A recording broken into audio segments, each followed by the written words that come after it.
자, 우리 98회 기출문제 풀어보겠습니다. 실기 먼저 풀어보고요. 그 다음에 이론 문제도 같이 정리하도록 하겠습니다. 우리 회사는 이제 동진상사 983번으로 들어오실 거고요. 자, 2022년도에 대한 회계 처리하겠습니다. 자, 먼저 거래처 등록 메뉴부터 등록하는 거. 이거는 우리 이제 쉽게 할 수 있을 것 같아요. 그쵸? 자, 동진상사 확인하시고요. 거래처 등록하셔서 몇 번입니까? 1, 2, 1, 2번. 그쵸? 예, 회사명은 주식회사 세무전자. 자, 우리 거래처 유형은 동시로 갈 거고요. 자, 사업자 등록번호 입력하겠습니다. 206-86-315-22 입력하고요. 자, 대표자 성명은 김기태, 업태는 우리 도소매, 그리고 종목은 가전제품입니다. 가전제품. 자, 주소 우리 바로 그냥 우리 우편번호 보지 않고 입력하겠습니다. 서울시 강남구 양재대로 55길 19 이렇게 입력하고요. 예, 마무리하겠습니다. 자, 세무전자 입력했고요. 자, 나오셔서 이번에는 거래처별 초기 2월입니다. 지금 단기 대여금과 단기 차입금이라고 하는 채권 채무에 거래처들의 잔액들을 맞추어서 합계와 차액이 없게끔 만들어 보도록 하겠습니다. 자, 우리 거래처별 초기 2월 오셔서 먼저 불러오기부터 하시는 거 기억하실게요. 불러오기 하시고 우리 단기 대여금부터 불러오도록 하겠습니다. 자, 단기 대여금에 대해서 우진상사부터 보실까요? 자, 우진상사 750만 원 맞아요. 자, 그 다음에 가나상사 보실까요? 자, 가나상사는 220이 아니라 320입니다. 가나상사에 대해서 우리 320으로 수정하겠습니다.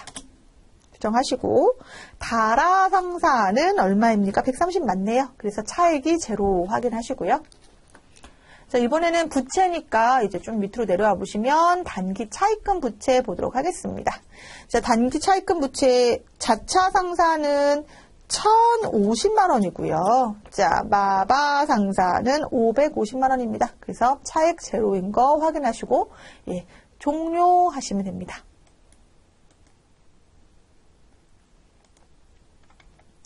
자, 이번 3번 문제입니다. 자, 전기분 손익계산서를 검토했더니 다음과 같은 오류가 발견되었다. 자, 전기분 손익계산서도 고치고 잉여금 처분계산서도 고치고 전기분 재무상태표도 고치시오 하고 아주 친절하게 얘기해주고 있어요. 자, 전기분 손익계산서를 수정을 하면 요거에서 요걸로 상여금을 수정을 하면 당연히 손익계산서니까 뭐가 바뀌고 단기순이익이 바뀌고 요 단기순이익은 전기분 잉여금 처분계산서에 반영이 돼서 뭐가 바뀌냐면 미처분 이익잉여금이 바뀌고 전기분 잉여금 처분계산서에서 미처분 이익잉여금은 전기분 재무상태표에 뭐와 동일하다?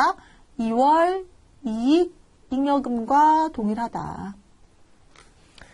요거를 같이 한번 입력해 보도록 하겠습니다. 즉 상여금 500만 원을 340으로 한번 수정을 해볼까요? 상여금 500만 원을 340으로 수정하겠습니다. 자, 전기분 손익계산서 가셔서 네. 상여금 우리 얼마입니까? 네, 500만 원을 얼마로? 340만 원으로.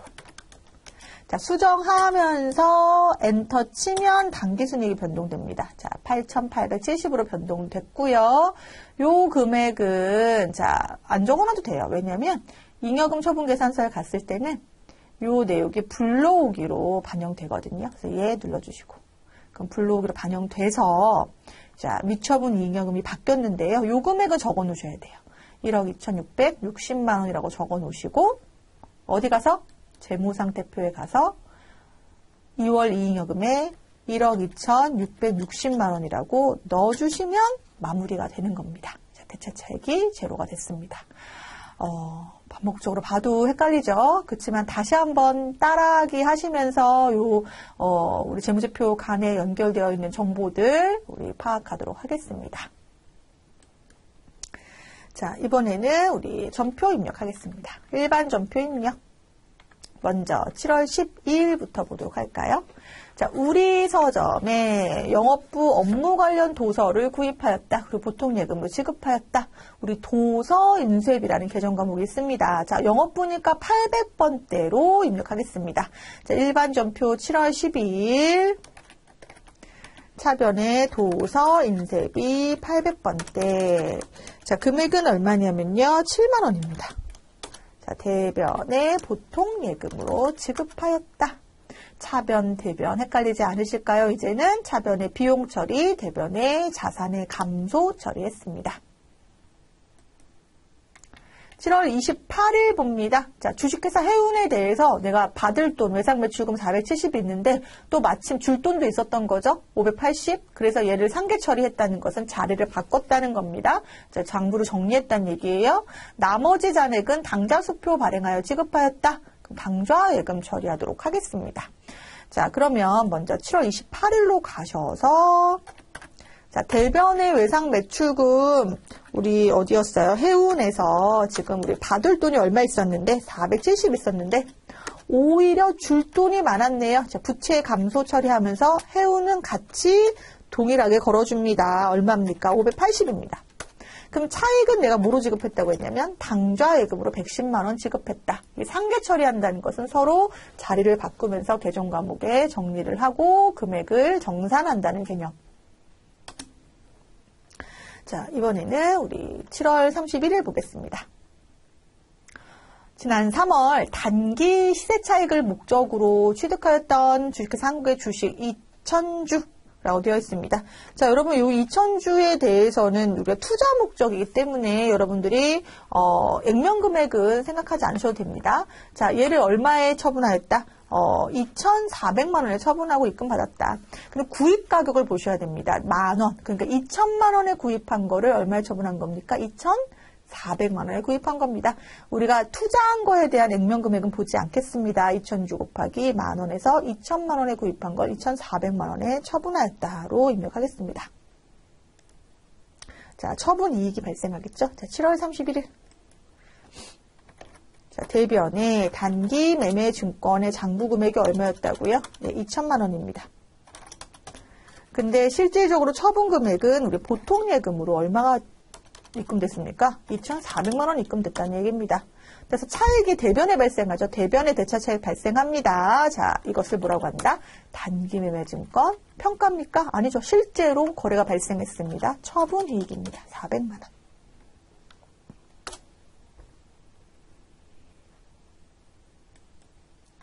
자, 이번에는 8월 1일 문제 보겠습니다.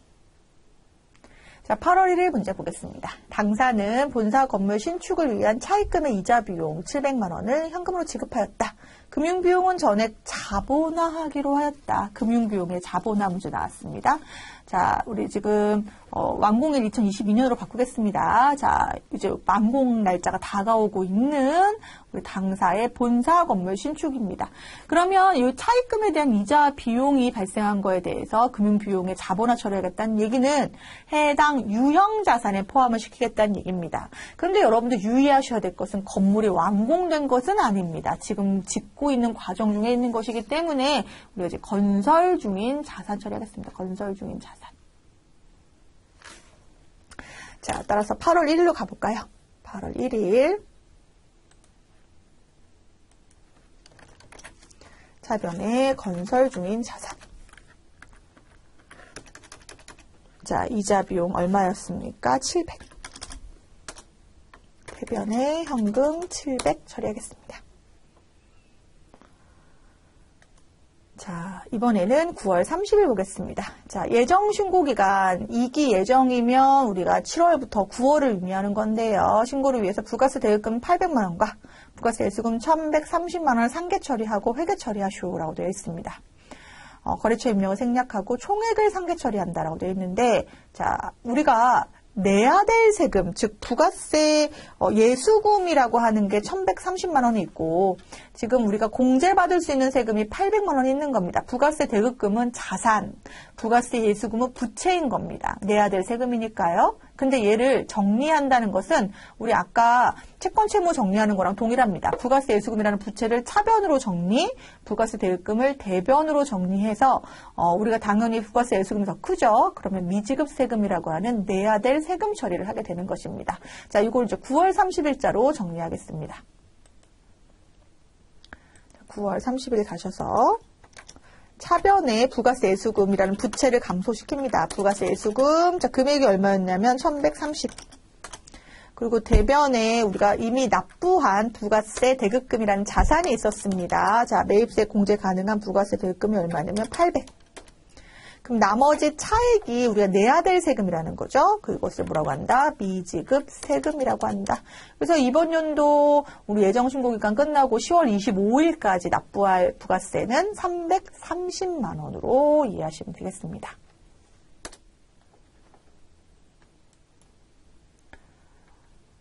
자, 제품 생산에 필요한 원재료를 매입하기 위해서 우리 공장하고 계약을 했는데요.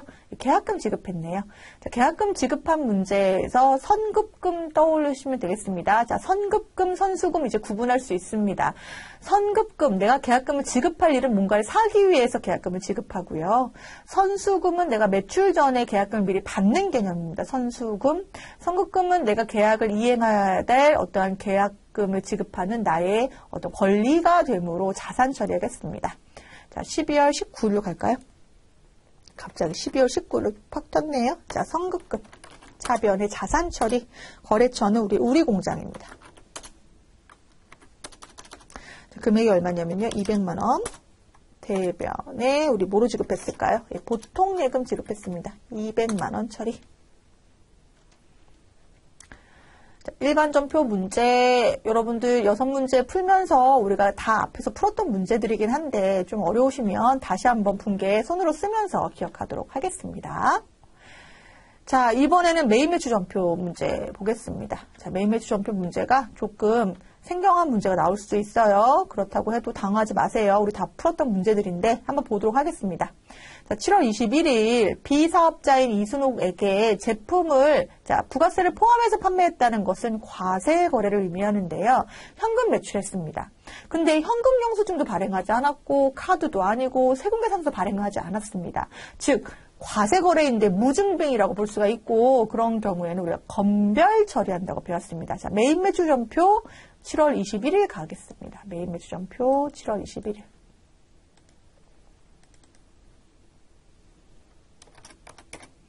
자, 우리 유형을 검별로 들어가셔서 자, 제품 판매한 거고요. 자, 금액이 99,000원을 입력하시면 자동으로 90,000원, 9,000원 이렇게 쪼개집니다. 자, 개인인데 이순옥이라고 넣어주시고요. 자, 분계해서 현금으로 처리하면 되겠습니다. 자, 현금으로 우리가 입금 받았다.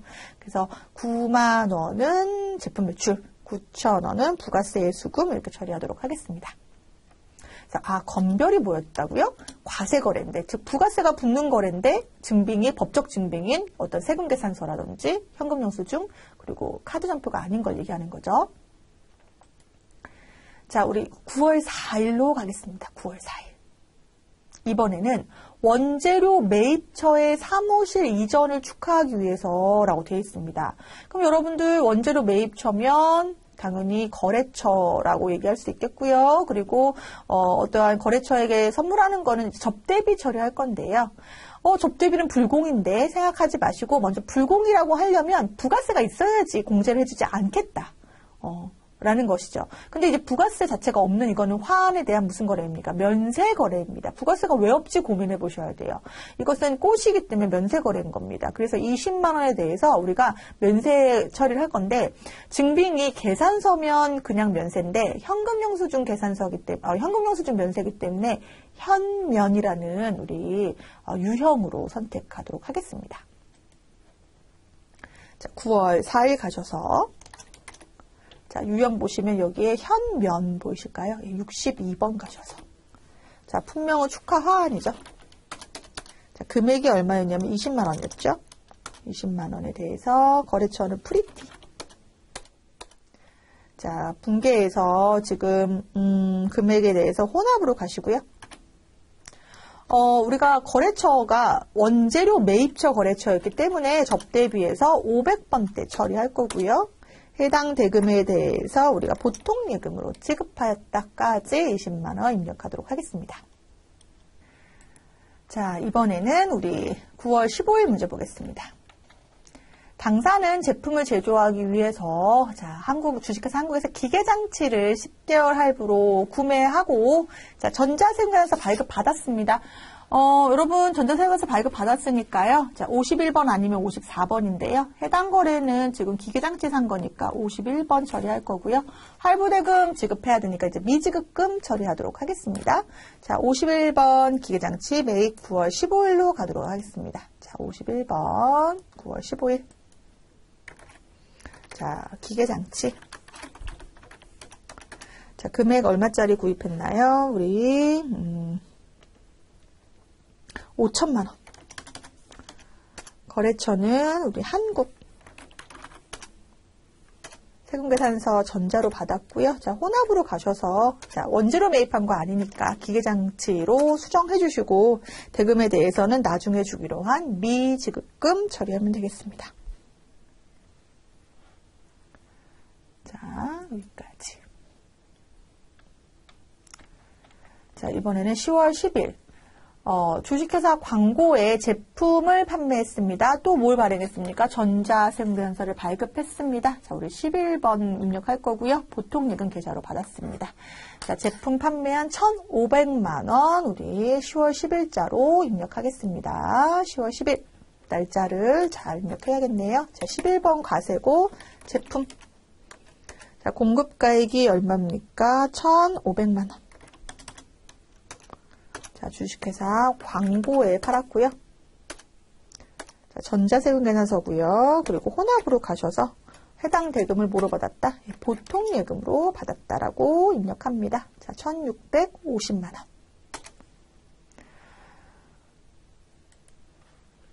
자, 이번엔 10월 18일 보겠습니다. 업무용 비품으로 사용하던 냉장고를 팔았습니다. 자, 유형자산 매각한 문제입니다. 자, 지금 110만 원의 부가세 포함해서 처분했다고 되어 있으므로 우리가 입력할 때는 100만 원, 10만 원 따로따로 상단에다 입력해야 되겠네요. 그리고 전자세금에서 발급했으니까 11번 과세로 입력하겠습니다. 자, 10월 18일로 가셔서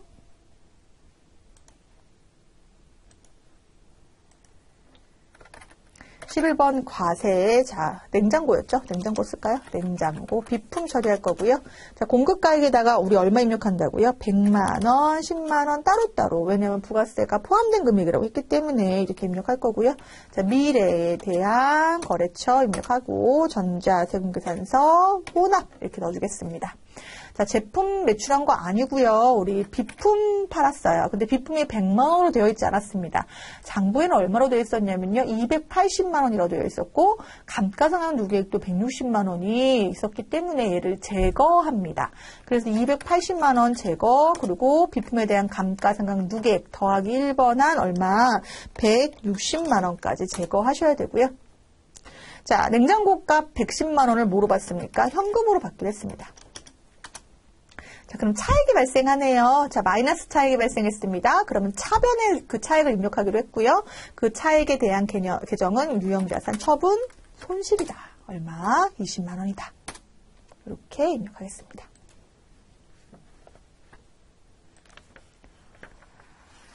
자, 이번에는 11월 28일 볼까요? 자, 본사 신축을 위해 구입하는 토지 취득과 관련해서 법률 자문 등기대행 용역을 자, 우리 국민개발로부터 주식회사 국민개발로부터 제공받고 용역에 대한 수수료 300만 원을 지급하면서 부가세 별도 자, 세금계산서를 발급받았다. 그러면 이거는 몇 번 아니면 51번 아니면 54번인데 지금 토지 취득과 관련된 어떠한 그 등기 수수료와 등기 그 용역 그러니까 어떤 컨설팅 용역에 따른 수수료 비용이거든요. 이것은 토지의 자본적 지출로 볼 수 있겠습니다. 토지의 자본적 지출은 우리 불공제 사항이죠. 토지의 자본적 지출이다. 토지 자체의 매매가 우리가 면세 매입이니까요. 토지의 자본적 지출에 대한 전자세금계산서는 우리 54번 불공 처리합니다. 그래서 11월 28일 가셔서 유형이 불공 가시고 등기 용역 컨설팅.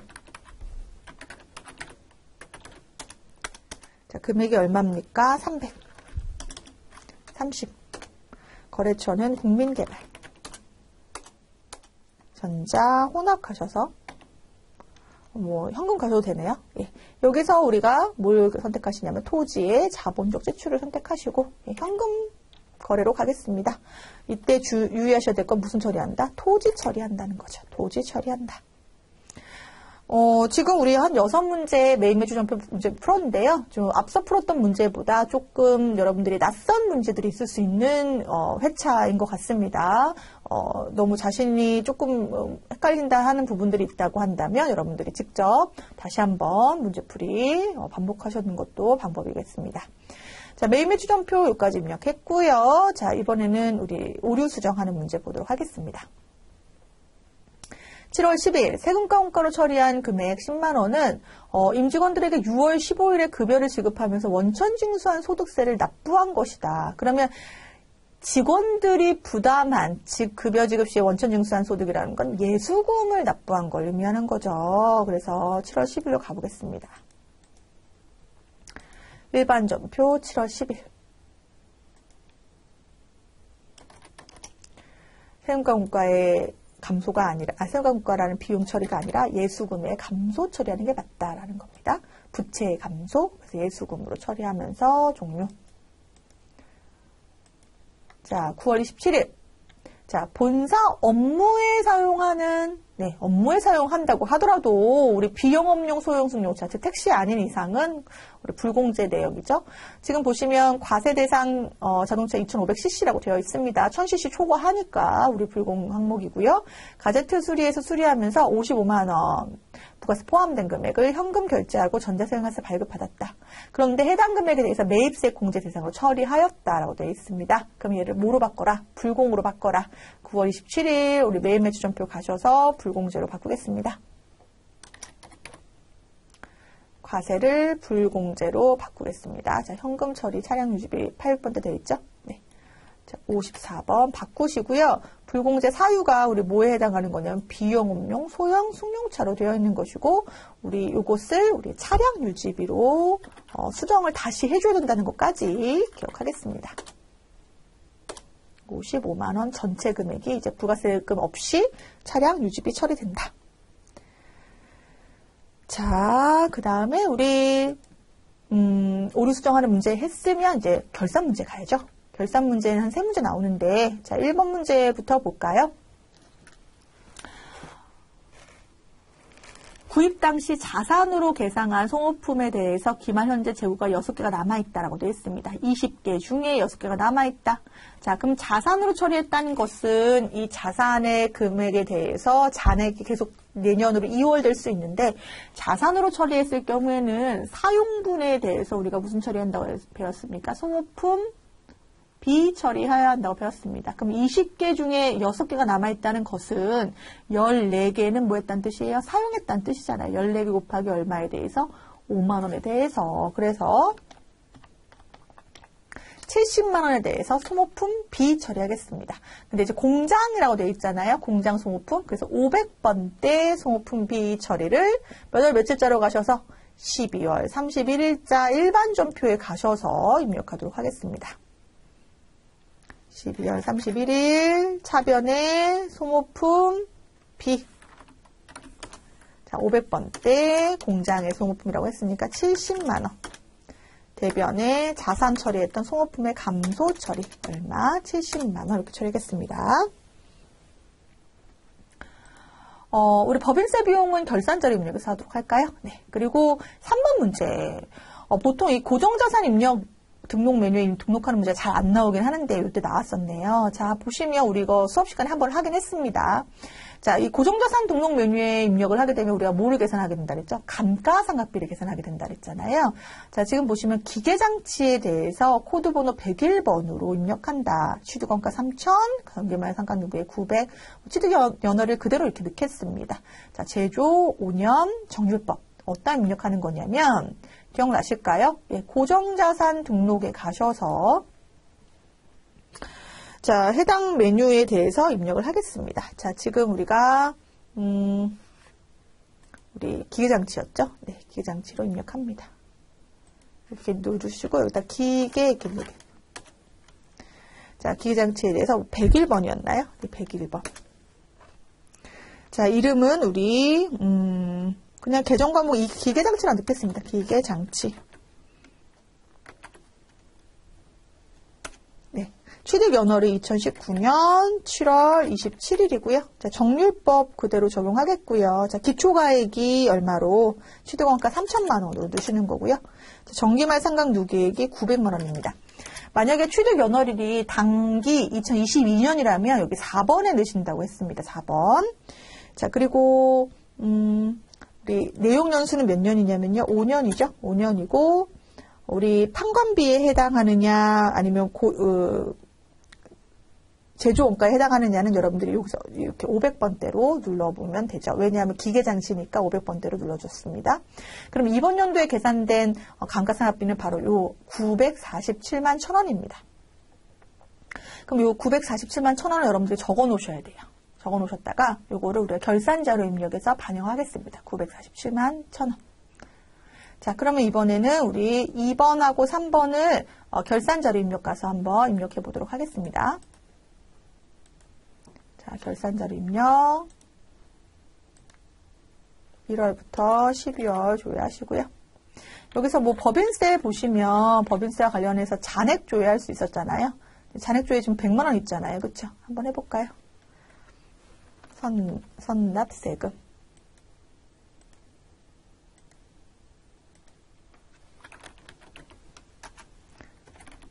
하시면 여기 100만 원 잔액 있잖아요. 예, 그대로 반영하겠습니다. 예, 그래서 선납세금 100만 원 하시고 지금 보시면 700만 원으로 본다고 했잖아요. 그래서 우리가 선납세금 제외하면 나머지 얼마만 600만 원만 우리 장부에 추가 계상하겠다라고 반영하면 될 것 같고요.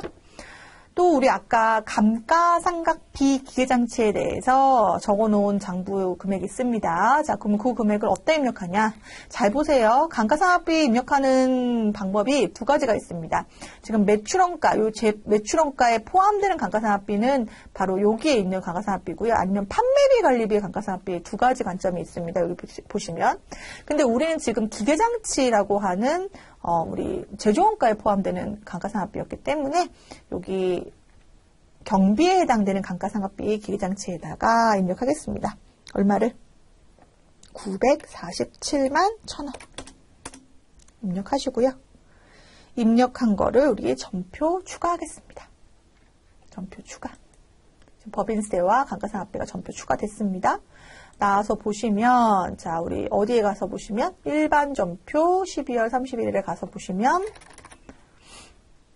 지금 보시면 우리 감가상각비 500번대 감가상각비로 금액이 들어가 있어야 돼요. 얼마가 400 우리 아까 400이 아니었나요? 자 지금 우리 어디 있네요? 여기 947만 1,000원 요거가 들어가 있고요. 그러니까 직접 여러분들이 12월 31일에 들어가서 입력하셔도 되고요. 이렇게 결산전표로 발행해도 됩니다.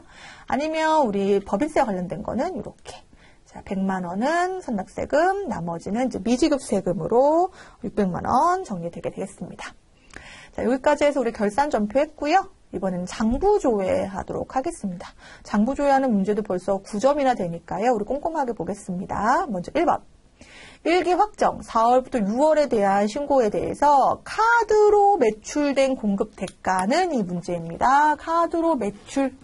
그럼 여러분들 카드 매출이면 카과를 얘기하는 거죠. 그리고 공급 대가는 뭘 포함한 금액입니까? 부가세를 포함한 금액을 얘기하는 겁니다. 자, 그러면 4월부터 6월을 좀 조회를 해봐야 되는데요. 이거 조회하는 방법은 여기 장부 관리에 보시면 여러분들 메인 매출장 이용하면 좀 좋을 것 같아요. 메인 매출장 가서 우리 4월부터 6월이었잖아요. 4월 1일부터 6월 30일. 그래서 우리가 카과 매출을 조회할 건데요. 매출 중에 우리 카과라고 하는 17번을 좀 조회해 보자는 거죠. 그러면 금액이 얼마가 됩니까? 전체 220만 원. 공급 대가를 얘기했으니까 220만 원을 조회할 수가 있겠습니다. 그래서 이렇게 조회하는 것이 좀 깔끔하게 조회되는 방법이라고 보시면 되겠고요. 이거 적어 놓으셨다가 우리가 주관식 답안으로 입력하겠습니다. 그리고 나오셔서 자, 2번. 상반기 2022년 상반기에 접대비가 가장 많이 발생한 월. 여러분들 이거 우리 어디 들어가기로 했죠? 총계정 원장 들어가기로 했죠? 네, 총계정 원장 들어가셔서 1월 1일부터 상반기를 조회하겠습니다. 6월 30일까지 조회하시면서 무슨 접대비인지 볼까요?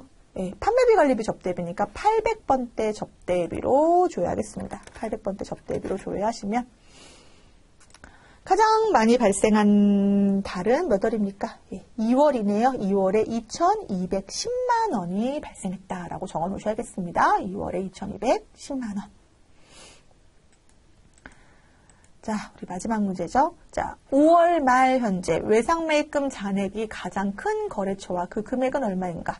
자, 이건 거래처 원장의 잔액을 조회할 건데요. 자, 5월 말로 조회 한번 해보도록 하겠습니다. 장부에 보시면 거래처 원장이라는 게 있고요. 자, 5월 달에 자, 외상매입금 조회해볼까요?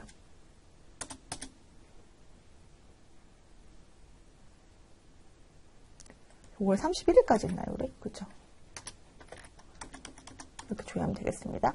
자, 조회하면 잔액이 가장 큰 거래처를 얘기하는 건가요? 그쵸? 가장 큰 거래처는 우리 사랑상사가 되겠고, 잔액은 얼마? 6,300만 원이다. 라고 기록하시면 되겠습니다. 118번의 사랑상사 6,300만 원이다. 기록하시고 마무리하겠습니다. 자, 여기까지 해서 장부 조회까지 했고요. 자, 장부 조회 한 다음에 금액 적어 놓으시고 나중에 입력하실 거예요. 답안 입력에. 자, 그런 다음에 우리는 바로 어디로 갈까요? 예, 이론 문제로 가도록 하겠습니다. 자, 이론 문제에서 여러분들이 1번부터 각각의 재무회계 문제, 그리고 우리 원가회계, 또 우리 무슨 문제까지, 부가가치세 문제까지 15문제를 풀이하게 됩니다. 자, 우리 이론 문제 왔습니다. 자, 볼까요? 1번부터 보겠습니다. 다음은 재무회계 개념체계에 대한 설명이다. 회계정보의 질적 특성 중에 목적 적합성과 관련이 없는 것은 우리 재무회계 개념체계의 우리 목적 적합성이라고 하는 것은 해당 정보, 회계 정보를 알고 결정한 것과 모르고 결정한 거에 차이가 나타나는 것을 우리가 목적 적합성이라고 했고요. 우리 목적 적합성의 하위 개념 3가지 중요하게 봤습니다. 과거, 현재, 미래. 과거는 무슨 가치? 피드백 가치. 그리고 미래는 예측 가치. 현재는 적시성이라고 얘기했고요. 여기서 관련이 없는 것은 중립성을 얘기하는 거죠. 중립성은 우리 신뢰성의 하위 개념이라고 볼 수 있습니다. 신뢰성의 하위 개념은 중립성, 표현의 충실성, 그리고 검증 가능성, 이 3가지였습니다. 요거는 시험에 자주 나오는 내용입니다. 사실 우리 한 문제 때문에 아슬아슬할 수 있거든요. 그래서 이러한 내용들, 자주 나오는 내용들은 우리 꼭 기억하겠습니다. 자, 2번. 자, 다음 중 현금 및 현금성 자산 금액을 모두 합하면 얼마인가? 현금 및 현금성 자산은 통화 및 통화대용 증권. 통화대용 증권의 대표적인 게 타임 발행 수표, 배당금 통지서, 이런 것들이 있었던 거 기억하실까요? 공사채 만기 이자표 이런 거. 자, 그리고 보통 예금이나 요구불 예금, 그쵸? 당좌 예금도 현금 및 현금성 자산에 속하고요. 아니면 취득 시 만기가 몇 개월 이내, 3개월 이내에 도래하는 금융상품도 현금성 자산으로서 우리 현금 및 현금성 자산에 포함된다고 얘기했었습니다. 자, 그러면 여기서 선일자 수표는 뭐냐? 이거 선일자 수표니까 현금 아닌가요? 아니요. 선일자는 지금 시점으로 앞의 날, 미래 날짜로 미리 발행하는 수표라서 이것은 받을 어음으로 처리하는 게 맞습니다. 어음입니다. 어음. 어음이랑 성격이 동일하다고 볼 수 있고요. 우리가 지금 현금 및 현금성 자산을 얘기하는 타임 발행 수표, 이거는 이제 통화대용 증권의 대표적인 거고, 당좌예금도 포함된다고 보는 거죠. 50만 원, 40만 원. 차용 증서는 포함되는 게 아니죠. 내가 이 돈을 빌렸다라고 하는 증서라는 개념인 거고, 자, 취득 시 만기가 2개월 이내에 도래하는 어떤 양도성 예금 증서. 이거는 여러분들 금융상품에 해당되는 거니까 포함되겠습니다. 그래서 40만 원, 60만 원, 50만 원에서 150만 원이 답이 되겠습니다. 답은 4번. 자, 3번 볼까요? 3번. 부산의 3월 초 상품 재고액은 50만 원이고 상품 매입액은 35만 원. 자, 매출액은 60만 원. 매출 총이익률은 매출액의 20%라고 한다면 상품 재고액은 얼마인가라고 되어 있습니다. 자, 이 문제는 자, 상품에 관련해서 재고액에 대한 정리를 한번 해볼까요? 자, 지금 5월 초, 월초, 기초에 얼마가 있었고 50만 원어치가 있었고 단기에 매입한 게 얼마치가 있었는데 35만 원어치가 있었대요. 그럼 총 얼마치가 85만 원어치가 있었는데 이 중에 얼마가 팔렸는지 모르겠는데 문제는 지금 재고가 얼마냐고 물어보는 거예요. 팔린 게 바로 뭐가 되는 거예요? 매출 원가가 팔린 판매의 상품 원가가 되는 건데요. 자, 지금 문제에서 또 힌트 주는 게 바로 요거죠. 요거. 바로 매출액이 나와 있습니다. 자, 매출액에서 여러분 뭘 차감하면? 매출 원가를 차감하면 우리 매출 총이익이 나오죠? 요 매출 총이익률이 20%래요. 매출액 대비해서 20%인 거니까 매출 원가율은 80%라고 볼 수가 있습니다. 매출액 대비해서 20%가 이익이 남았다는 것은 매출 원가는 매출액 대비해서 몇 프로라는 뜻이다? 80%라는 뜻이다. 따라서 60만 원이라는 매출액에 대한 80%가 바로 매출 원가라고 볼 수가 있겠고 그 매출 원가가 48만 원이라는 걸 의미합니다. 그럼 이게 48만 원이니까 전체 얼마 중에 85만 원 중에 48만 원어치가 판매됐다라고 보는 거니까 남아있는 재고는 37만 원으로 보는 게 맞겠네요. 그래서 답은 몇 번? 2번. 자, 4번 보겠습니다. 결산 마감 시 단기분 감가상각 누계액으로 400만 원을 계상하였다. 재무제표에 미치는 영향을 바르게 설명한 것은 이라고 되어 있습니다. 지금 감가상각 누계액으로 계상한다는 것은 차변의 감가상각비 400, 그 대변의 감가상각 누계액 400을 처리한다는 건데요. 감가상각비 처리한다는 건 단기 비용 처리한다는 뜻이고 감가상각 누계액 처리한다는 건 자산의 차감적 평가액으로 처리하겠다는 걸 의미합니다. 그러면 이렇게 장부에 기록을 했을 때 재무제표에 미치는 영향은 이라고 되어 있습니다. 자산이 400 증가하나요? 아니죠. 오히려 마이너스 되죠. 감소합니다. 자, 자본이 400만 원 감소하나요? 그렇죠. 감가상각비라고 하는 것이 때문에 비용이 증가하니까 이익은 감소하고 이익이 감소하니까 자본도 감소합니다. 답은 1번입니다. 부채는 상관이 없습니다. 자, 5번 볼까요? 5번. 다음 중 무형자산의 인식 및 최초 측정에 관련된 설명으로 가장 틀린 것은 우리 무형자산이란 기업의 영업활동에 사용할 목적으로 보유하고 있는 어떤 영업권일 수도 있고 개발비, 특허권, 실용신앙권 이런 것들 얘기하죠. 자, 최초로 인식할 때는 원가로 측정한다. 다른 종류의 무형자산이나 다른 자산의 교환으로 취득하는 경우는 자, 제공한 자산의 공정가치로 측정한다. 이종교환이니까요. 이거는 유형자산과 동일한 논리입니다. 3번. 무형자산을 창출하기 위해서 내부 프로젝트를 연구 단계와 개발 단계로 구분할 수 없다. 연구 단계는 우리가 무에서 유를 창조하는 탐색 과정이라고 했고, 개발 단계는 뭔가 이제 실현될 수 있는, 시장에서의 미래 효용이 실현될 수 있는 단계라고 볼 수 있는데, 만약에 이 연구 단계와 개발 단계의 구분이 명확하지 않다면 이걸 무슨 단계로 볼 거냐는 거죠. 우리가 연구 단계에서는 무조건 연구비라는 비용 처리하고요. 개발 단계에서는 개발비라는 무형자산 처리할 수도 있고 아니면 경상개발비라는 비용 처리할 수도 있었는데 이 경우에 개발 단계로 보는 것이 아니라 모두 연구 단계로 본다고 했습니다. 그래서 비용 처리하라는 거죠. 그래서 틀린 것은 3번으로 보겠습니다. 자, 내부적으로 창출된, 그러니까 내부에서 뭐 개발된 원가가 있다, 무형자산의 원가. 그러면 직접적인 지출하고 합리적인 개념으로 지출된 간접 지출도 모두 포함한다. 네, 답은 여기서 3번.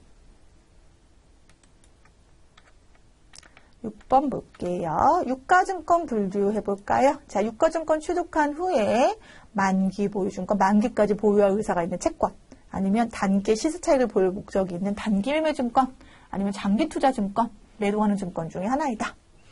만기가 확정된 채무증권으로서 상환 금액이 확정됐거나 확정이 가능한 채무증권까지 만기까지 보유할 의사가 있다. 그럼 만기 보유증권이죠. 네, 매도하는 증권이 아닙니다. 답은 2번. 자, 7번 볼까요? 다음은 충당부채와 우발부채에 관련된 설명이다. 우리가 기본적으로 갚아야 될 의무가 있는 부채에 대해서 확정적인 채무가 있고 충당부채라는 개념이 있었는데, 충당부채는 지급할 것이 분명하고 금액도 신뢰성 있게 측정할 수 있다. 그래서 대표적으로 퇴직급여 충당부채, 즉 기업이 직원들한테 줘야 될 퇴직금에 대해서는 언제 얼마를 정확하게 줄지는 모르겠지만 대충 그 금액도 신뢰성 있게 추정할 수가 있고 그 금액에 대해서 우리가 장부에 기록하게 되는 걸로 충당부채라고 하고요. 우발부채는 발생할 가능성은 있지만 충당부채에 비해서는 그 신뢰성이 좀 떨어질 수 있는 것을 우발부채라고 하고, 우발부채는 재무제표에는 반영하지 않지만 직접 재무상태 표에는 반영하지 않지만 주석에는 어떤 기재를 함으로써 이러한 부채가 발생할 가능성이 있다는 것을 우리 이해관계자들한테 전달하게 되어 있습니다. 그래서 적합한 설명이 아닌 것을 고르는 건데요. 퇴직금의 충당부채가 대표적인 충당부채죠. 우발부채는 재무제표에 부채를 인식합니까? 아니요. 주석에만 명시하게 되어 있습니다. 자, 충당부채는 당해 의무를 이행하기 위한 자원 유출의 가능성이 높아야지 기록할 수 있고요. 그 금액을 신뢰성 있게 추정할 수 있어야겠습니다. 자, 8번 보겠습니다. 다음 중 일반 기업회의 기준의 수익 인식 기준으로 맞는 것, 옳은 것은, 자, 상품권 판매. 자, 현대백화점에서 상품권 판매했다고 수익으로 인식합니까? 아닙니다. 상품권 판매한 건 우선 상품권 선수금이라는 부채로 잡아놨다가 나중에 고객이 상품권 가져와서 물건으로 가져가야 직접 판매한 거죠. 그래서 상품권 판매에 대한 수익 인식은 상품권이 회수되는 시점이라고 볼 수 있는 거고요. 할부 판매는 기본적으로는 상품을 보내면, 인도하면 우리가 수익 인식으로 볼 수 있죠. 위탁 판매는 무엇입니까? 내가 직접 판매하지 않고 수탁자를 통해서 판매를 하는 거기 때문에 위탁자가 수탁자한테 물건 보낸 건 판매가 아니고요. 수탁자가 제3자한테 판매한 시점이 판매로 보는 게 맞습니다. 3번이 맞네요. 시용 판매는 조건부 판매죠. 그래서 매입 의사 표시를 하면 판매한 걸로 볼 수가 있다는 겁니다. 그래서 답은 3번입니다. 9번 볼까요? 자, 종업원가 계산에 대한 문제 나왔네요. 자, 대량 생산. 종업원가 계산에 대한 설명으로 가장 옳은 거.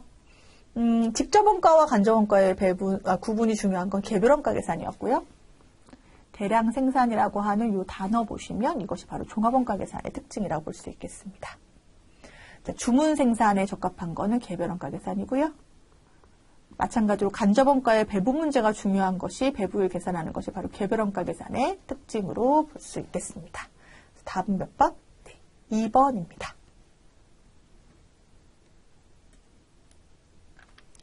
자, 10번 문제 보겠습니다. 다음은 단기에 영업을 시작한 주식회사 합격의 자료이다. 재료비와 가공비의 완성품 환산량을 각각 계산하면 얼마인가 라고 되어 있네요. 자, 재료는 공정 초기에 투입되고 가공비는 공정률에 따라서 발생한다고 보고 있습니다. 자, 몇 개가 착수됐어요? 단기 500개가 착수됐고요. 완성된 게 300개, 완성 안 된 게 200개인데 왜 완성이 안 됐냐면 50%밖에 공정이 진행되지 않아서. 근데 공정률과 관계없이 초기에 전량 투입되니까 이 500개, 즉 300개, 200개에 대한 500개는 재료비가 모두 투입됐고요. 그래서 이게 아니죠.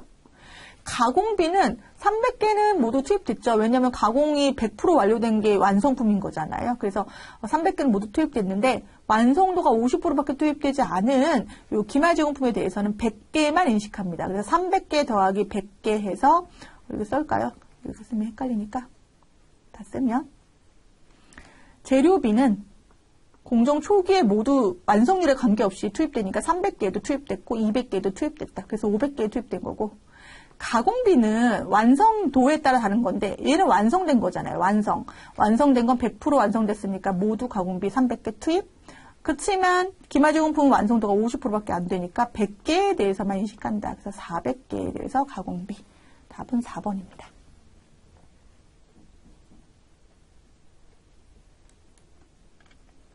자, 11번 문제 볼까요? 11번. 네, 11번.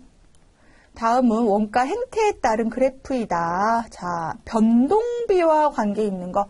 여러분, 변동비는 우리 대표적으로 재료비 같은 거라 그랬잖아요. 생산량이 증가할 때마다 같이 총원가도 증가하는 게 변동비의 특징. 다만 한 개당 얼마라는 개념이 들어간다고 한다면 당해당 원가는 항상 뭐하다 그랬어요? 일정하다고 했습니다. 예를 들어서 우리가 어떠한 제품을 생산할 때마다 재료가 100원짜리가 들어간다고 하면 100개 생산하면 재료당 100원이 들어가고 200개 생산하면 재료당 100원이 2배 들어가서 또 200원 들어갈 것이고 이런 식으로 같이 증가한다는 거예요. 하지만 생산이 조업 단위당으로 보면 한 개당 1원에 해당된다는 거는 동일하다는 겁니다. 1원이잖아요. 1원씩 해당하는 거잖아요. 그렇죠? 그래서 답은 가고 다가 되겠습니다.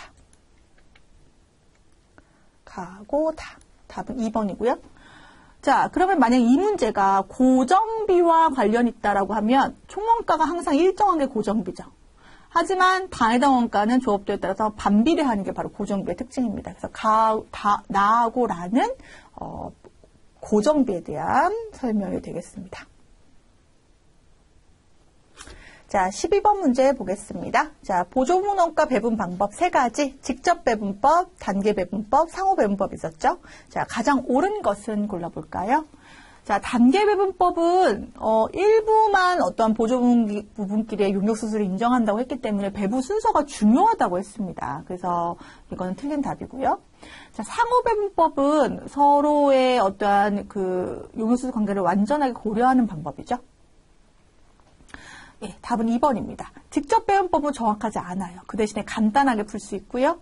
단계 배분법은 각 보조분에 발생한 원가를 제조 부분에 직접 배분하는 방법이다. 단계 배분법은 일부는 같은 용역 부분에도 배분하고 그리고 그 다음에는 또 무시하는 방법 이렇게 이해하면 되겠습니다. 그래서 답은 2번입니다. 자, 13번 볼까요? 자, 13번 우리나라 부가가치세의 특징이라고 되어 있습니다. 자, 국세죠. 국가가 징수하는 세금이고요. 간접세, 담세자와 납세자가 다르다. 자, 우리 개별 소비세가 아니죠. 특정 제품에만 소비세가 부담되는 게 아니라 우리 뭐예요? 일반 소비세죠. 그래서 답은 3번이고요. 소비하는 나라에서 과세하기로 해가지고 우리 수입하는 나라에서 과세하고 수출할 경우에는 우리 영세율 적용합니다. 자, 다음은 부가가치세법상 면세 포기. 자, 우리 면세하고 영세율 제도 비교할 때 영세율은 완전 면세 제도라고 했습니다. 왜냐하면 영세율 제도의 경우에는 뭐하기 때문에 부가세를 환급해주죠.